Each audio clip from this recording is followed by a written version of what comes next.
Okay, so we're here at Zap To It with Candice Accola. You just did KTLA. How was that? Great.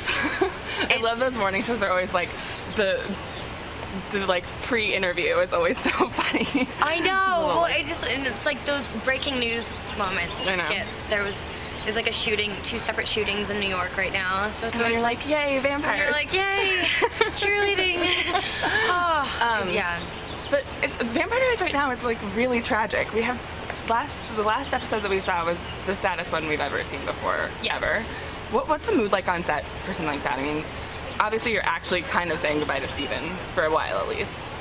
Yes, I think I think it was much more emotional in season 1 to say goodbye to someone because it was all just so new and emotions were charged, and it's that whole like we're best friends forever.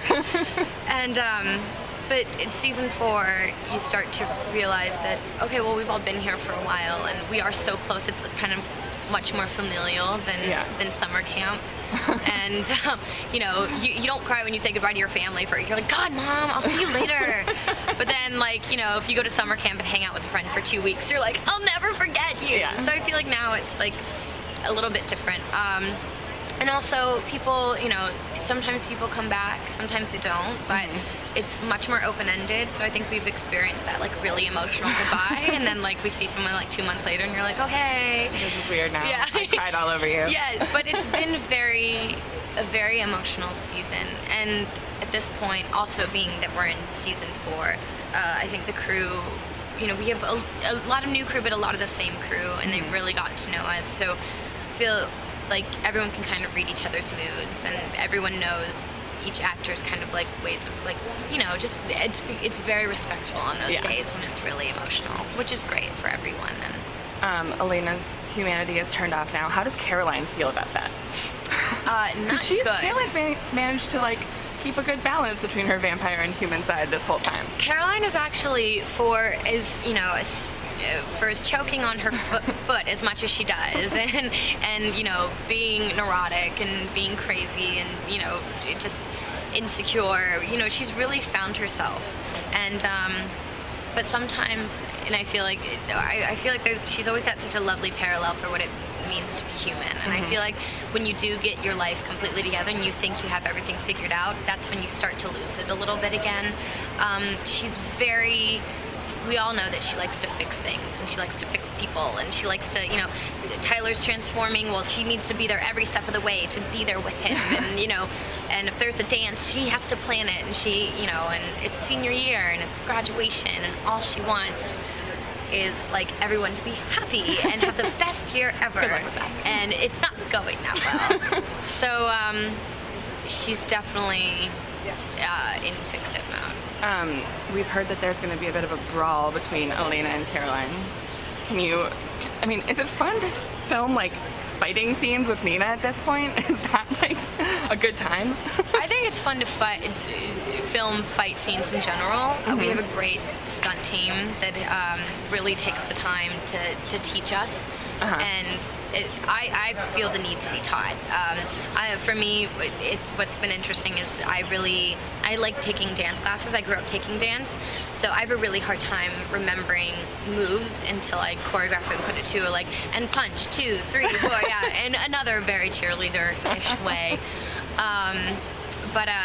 So I really enjoy it, and, you know, it does change it up. So, because in 4 years of a television show, like, there will be days that you've had that day before where you come in and it's a lot of dialogue and you're very excited to be there and it's moving the story, but some things are just going to be part of, you know, telling the story as opposed to like the action happening. So then when you have a day when the whole thing is like, you know, there's been car crashes in the past, or there's been, you know, giant fight scenes, or like people ripping like the fake hearts out and all these crazy things, like you realize, wow, this is, and everyone like teams together because it's something new, and it always breathes in a bit of oxygen. The episode for tomorrow night is kind of the backdrop of the episode is a cheerleading competition. So it's really great. We feel like we're back in high school a little bit because it is. These kids are graduating this year.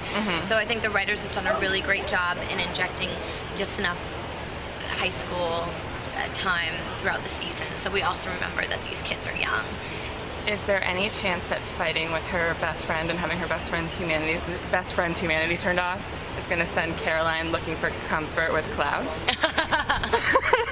Everyone is so into Klaus. I know. I think it's such a funny dynamic between those two characters. Tomorrow night's episode is really much more. We're gonna see a lot more of, in Caroline at least, what we know of her separate from her vampirism. And she, like, because when she falls back into those moments, even planning like the Miss Mystic Falls, it almost, you're like, oh yeah, that was the part of the Caroline that like we first met. When you were mean to Gabby Douglas. That was heartbreaking. I was like, oh my gosh, and she was so sweet, and she was so excited to be at the show, so and they're funny. like, okay, let's rehearse, and then it had to like blow her off, and I was like, I'm so sorry, so sorry. I love it. Tyler is out of the picture for a little while. We know that Julie said that he'll pop back in before the end of the season, but is that? I mean, where's Caroline at in terms of that? Because we saw her make some phone calls that he wasn't answering, and it was tragic, and I was really sad. I know. I mean, is she doing okay? Is she preoccupied with other things at this point? What's different is, I think, what Caroline is at the beginning of the series, is if she wasn't okay, she made it known she wasn't okay.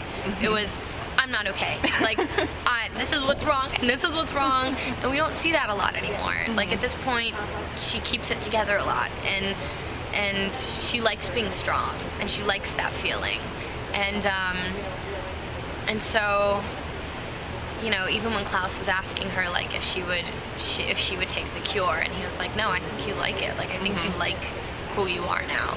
And it's true. And so I don't know how she fully feels about that yet, just in moving forward with the series. I don't know how it's going to play out. But as of right now, I don't think she likes when other people think she's not okay. And finally, we're moving toward graduation in the finale. Do you have any hopes and dreams for Caroline after graduation? Hopes and dreams. Yes, I think Caroline would continue to be on the show and Number film 1 from Bora Bora. Oh, that would work. I could come do set visits there. I wouldn't mind. No, it's okay. I would think we could squeeze it in. And she would run an orphanage for children and puppies. And so she'd play with cute children and puppies all day in Bora Bora. Good plan. Actually, before we turn off the camera, would you want to do guest starring appearances on the spin-off? It's very exciting. This whole new world that they're building there. It is really exciting. I'm very excited for everyone involved. I'm very excited for Julie, and I think I'm very excited to see it all come together. You were in New Orleans recently, right? I was. So you got to kind of get the feel for it. I was. But who knows if I was in New Orleans. All right. Thank you, man.